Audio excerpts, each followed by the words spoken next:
Assalamu alaikum, I'm Aisha and you're watching Samaa News. Here are today's headlines.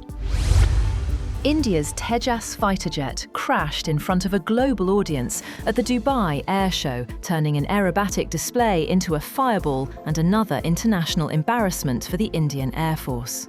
Witnesses said the aircraft lost control during a low-level turn before hitting the ground near the runway. The jet had already drawn online ridicule 2 days ago after an oil leak on the airfield.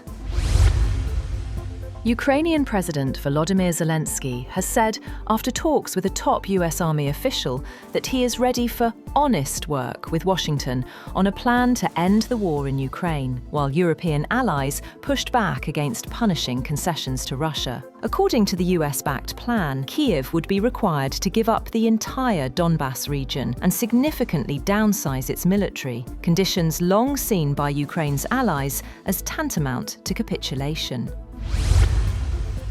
The Russian Defense Ministry has said that 33 Ukrainian drones have been intercepted and destroyed over 5 Russian regions, Crimea and the Black Sea, overnight.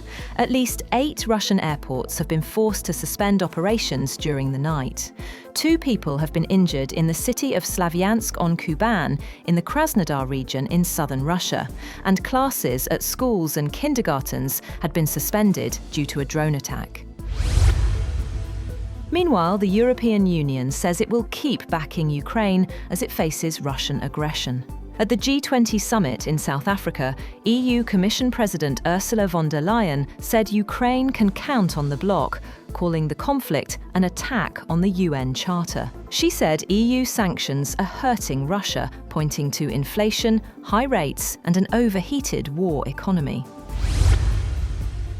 At least 3 people have been killed and several injured after a magnitude 5.7 earthquake struck Bangladesh, with buildings damaged in many areas, including Dhaka, the densely populated capital. Tremors were felt in eastern states in neighbouring India that border Bangladesh, but there were no immediate reports of major damage in either country. The United States Geological Survey said the earthquake's epicentre was in the city of Narsingdi, about 40 kilometres east of Dhaka.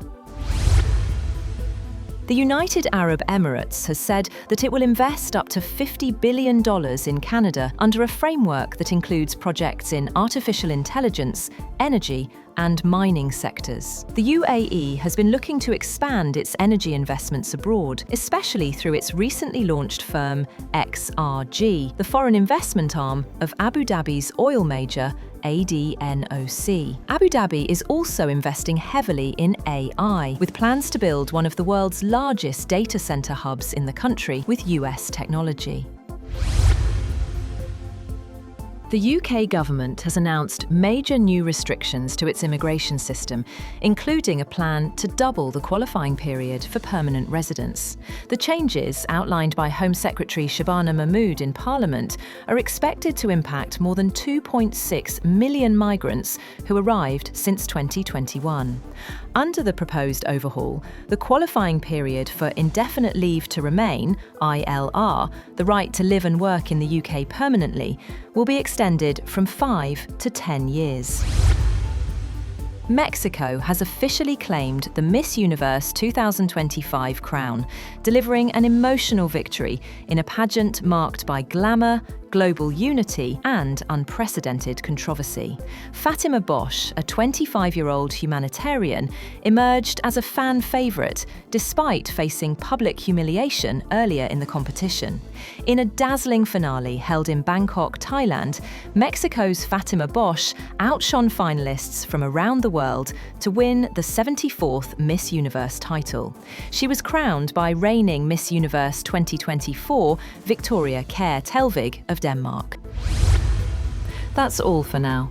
For more updates, visit www.samaa.tv.